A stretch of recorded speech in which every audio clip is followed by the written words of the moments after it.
First and foremost, want to give all praises, honor, and glory to the Heavenly Father, Yahweh, Bahashim, Yahweh Shai, Bahashim, Rakakwadash. Double honors to the apostles and elders of Great Millstone who taught me this truth. A peace and salutations to the hopeful elect. Alright, let's get straight into it. As the title, as you can see, Jacob's Trouble. Alright, I want to go into the accounts of Jacob's trouble and just basically give you an overall picture of what Jacob's trouble is going to be like. We know it's going to be a time like never before, so let's get right into it. Alright, I'm going to go through about a few precepts really fast. We're going to get them, read right through, and then we'll get to the ending. So here we go. First, we're going to get Jeremiah chapter 30. Let's start at verse 4. Okay. And, alright, let's see right here. And these are the words of the Lord, spake concerning Israel and concerning Judah. You got the northern kingdom and the southern kingdom. Okay. For thus saith the Lord, we have heard a voice of trembling, of fear, and not of peace. Ask ye now, and see whether a man doeth travail with child. Wherefore do I see every man with his hands on his loins, as a woman in travail. And all faces are turned into paleness. Alas, for that day is great, so that none is like it. It is even the time of Jacob's trouble, but he shall be saved out of it. Alright, so what you see is that it's a time like never before. And men are going to be, travailing like a woman in travail if she was with a child. Now, if that is the men, what are the women going to be like around this time? Men are built strong to handle certain things. But in this case, men in Jacob's trouble are going to be in a lot of pain. So if the men are in a lot of pain, and we know that the weaker vessel are the women, not saying the women aren't strong in your own little way, but men are stronger, thus saith the Lord, and the women are the weaker vessel. So imagine in this time, women, they're going to be in bad shape, basically. Because men are definitely going to be in bad shape. Women are going to be in even more bad shape, if this is the case. Okay? Let's continue. Let's go to Joel chapter 2. And forgive me, Akim, I'm going to move a little fast here. Lord willing, we can get through it. Chapter 2, verse 11. Let's go here. Okay.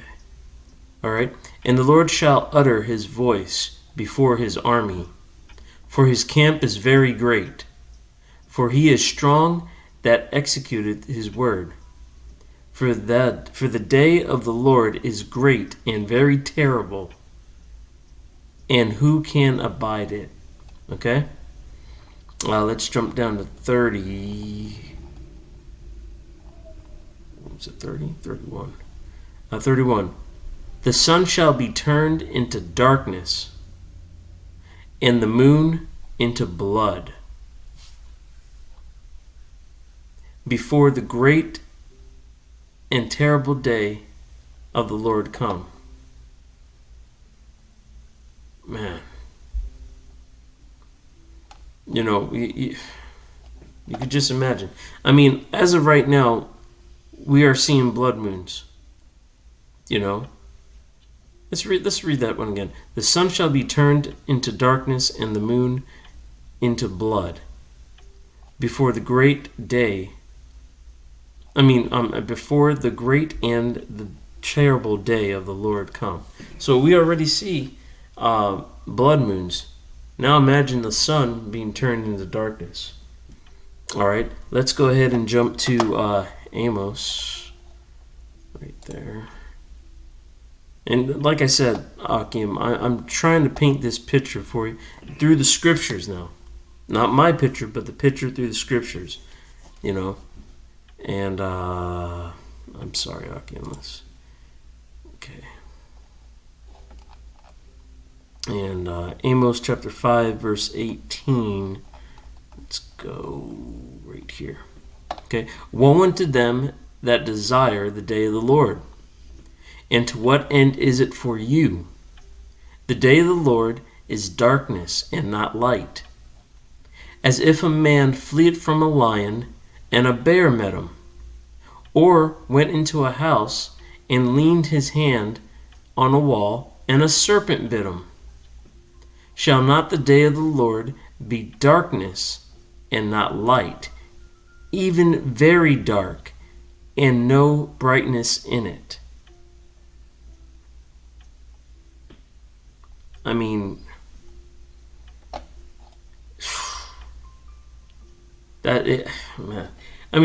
If you go back to the accounts of Moses in the plagues of Egypt, and you see that darkness, there was a thick darkness. Okay, a thick darkness. So dark, we're talking, they're lighting candles and stuff, and they can't even see that in front of them, thick darkness. We haven't seen that in this time, but it's coming back. All right, let's keep moving. Zephaniah 1 and 14. Zephaniah 1 and 14. All right. Yeah. And the great day of the Lord is near. It is near. And and hasteth greatly, even the voice of the day of the Lord, the mighty man shall cry there bitterly. Mighty men shall cry there bitterly. Okay? That day, verse 15. That day is a day of wrath, a day of trouble and distress, a day of wasteness and desolation, a day of darkness and gloominess, a day of clouds and thick darkness. Didn't we just say that?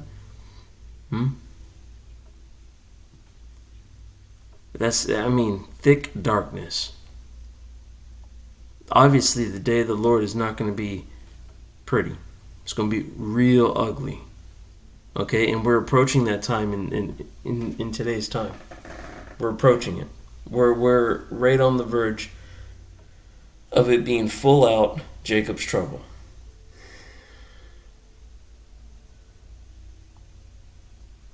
Let me see. Because I get loaded. All right. I don't want to keep reading that. No, let's get into.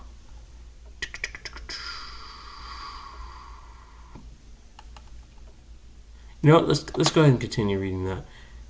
I'll read back up to 15. In that day is wrath, and the day of trouble and distress, a day of wasteness and desolation, a day of darkness and gloominess, a day of clouds and thick darkness. Okay, a day of the trumpet and alarm against the fenced cities and against the high towers. And I will bring distress upon men, that they shall walk like blind men, because they have sinned against the Lord, Yahweh Ba'ashem Yahushai, and their blood shall be poured out as dust, and their flesh as dung, as the dung. Neither their silver nor their gold shall be able to deliver them in the day of the Lord's wrath. But the whole land shall be devoured by fire of his jealousy, and he shall make even a speedily riddance of all them that dwell in the land. Okay.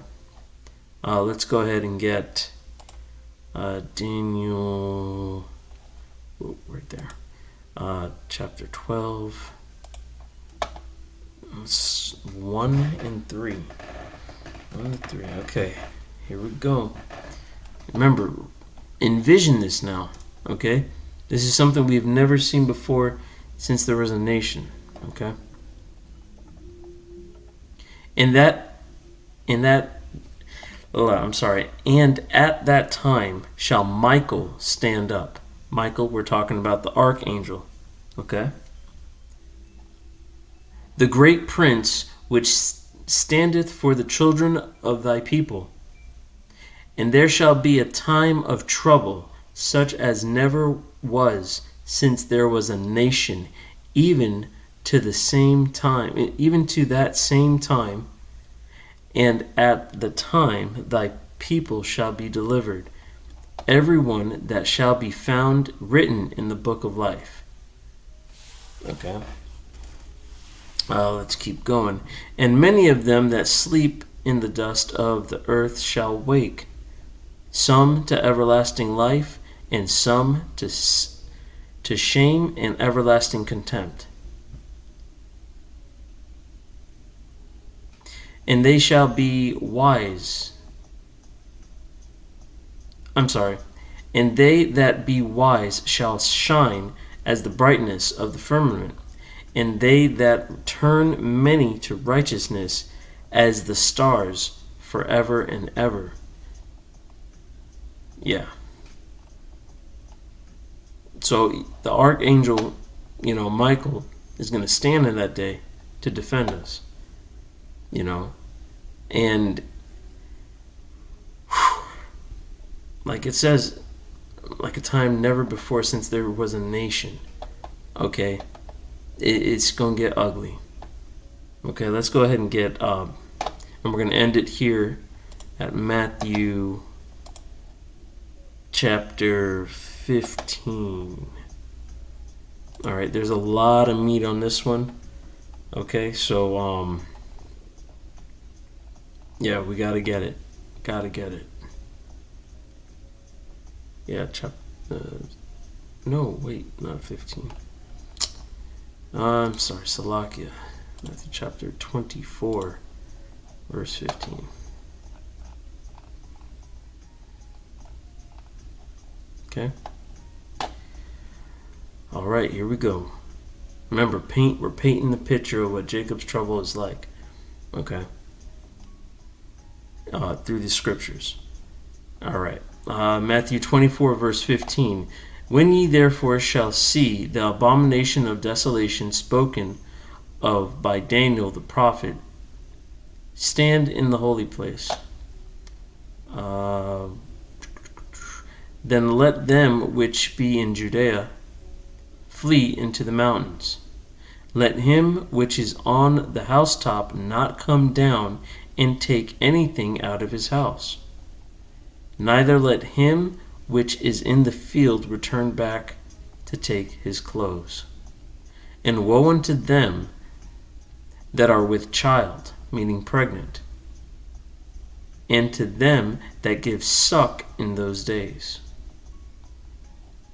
But pray ye that your flight be not in the winter, neither on the Sabbath day. For then shall be great tribulations, such as was not since the beginning of the world to this time, nor ever shall be. And except those days be shortened, there should no flesh be saved. But for the elect's sake, those days shall be shortened. Man, let's pause for a second and recap on what we just read. Okay. Yeah, right here. Let them in Judea flee into the mountains. Okay. So you know you're going to be on the run. Let him which is on the housetop not come down to take anything out of his house. Neither let him which is in the field, meaning you at work, return back to take clothes. You see, when Jacob's trouble kicks off, you're going to be in an unexpected. It's going to be unexpected. It's going to be you'll be at work, you'll be at home, you will be out there in the wild, in the field. You're going to be somewhere, and when it happens, you're not going to be able to turn back and go home. You're not going to be able to go and grab your supplies and all those people that are preparing for shit hitting the fan and stuff like that. You're not going to be able to grab that stuff. I think another one, I can't find it right now, but I can't remember the verse. A man shall desire to go into the city, a city, and he won't be able to. Martial law. Let's continue. And woe unto them that are with child. Those women that are pregnant, and those who give suck in those days, those who are breastfeeding, little infants. Because it's gonna be chaotic. It's gonna be crazy. It's gonna be something like we've never seen before. Okay? But pray that your flight not be in the winter. Why is that? Because if it's in the winter, remember, you're not going to be home. Well, you might be, but some might not be home. And you might be on the run. Because when Esau Edom comes in like a flood, you might get a phone call and, hey, don't come home, they're looking for you. Lord willing, you get a phone call at least, And neither on the Sabbath, because the Sabbath day is holy. You're not supposed to be doing anything on the Sabbath. But remember, this is not our rest. We're in captivity. For then shall great tribulation, such was not since the beginning of the world, no, never ever shall be. So, we have to go through this. We have to. And it'll never happen again. It never will be this bad again. After this, we can't wait for the kingdom. Let's continue. And except those days be shortened, there shall no flesh be saved. Why is that? Because Esau Edom, the so-called white man, is coming down with great wrath because he has a short period of time. Okay? And the Lord's going to shorten the days for the elect's sake, like it says right here. But for the elect's sake, those days shall be shortened. Because, he's a madman. What does it say? A madman sparing none? And I think that's in Revelations. Yeah. No flesh shall be saved. So that's why the Lord has to shorten the days for the elect's sake. Alright, let's keep reading. If any man shall say unto you, Lo, here is Christ, or there, believe it not. For there shall arise false Christs and false prophets, and shall show great signs and wonders, insomuch that if it were possible, they shall deceive the very elect. Now, you have to understand something. Okay?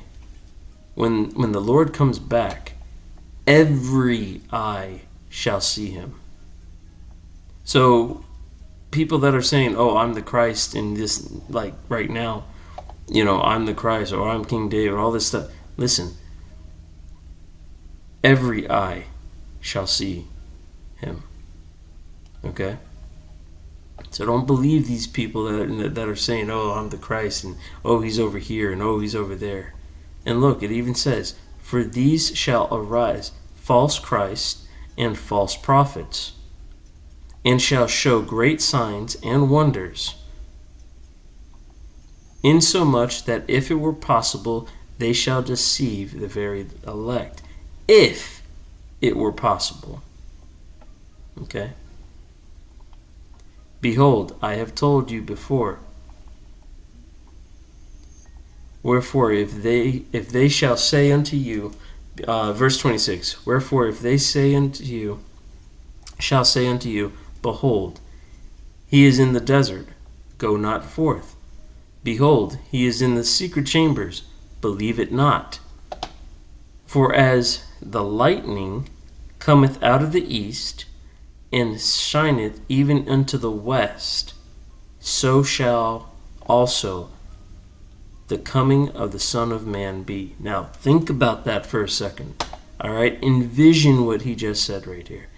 Who's speaking? Yahushua. See, it's in red letter.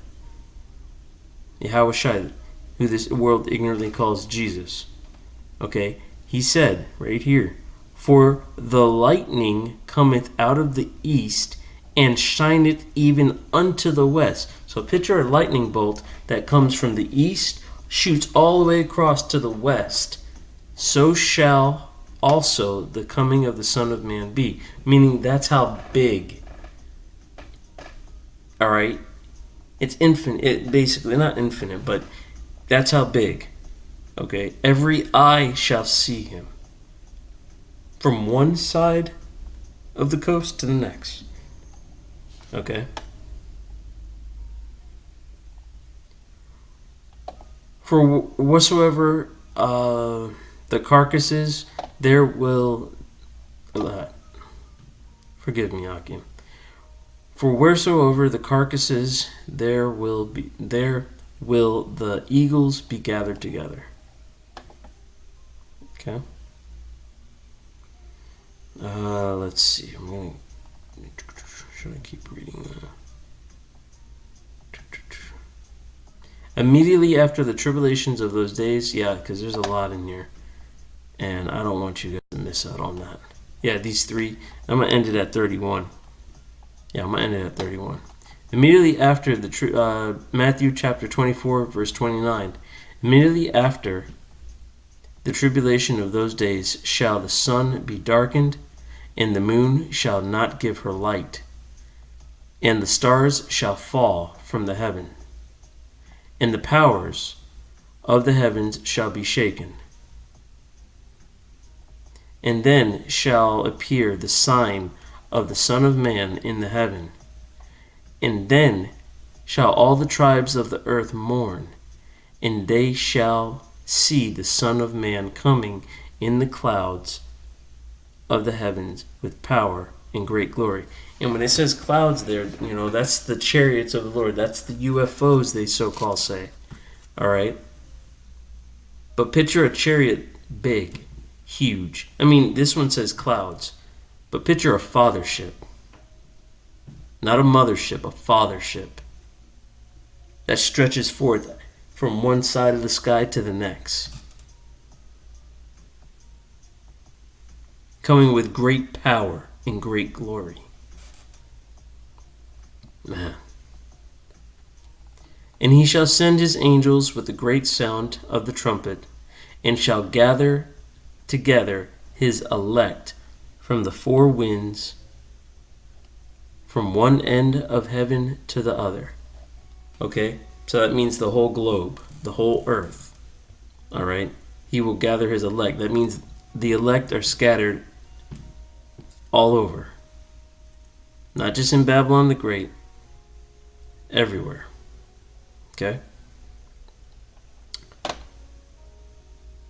I hope that painted a picture of what Jacob's trouble is going to be. I'm going to end it there. Lord willing, this was edifying. Till the next time, I want to give all praises, honor, and glory to Yahweh, Bahashim, Yahushai, Bahashim, Rakakwadash. Shalom.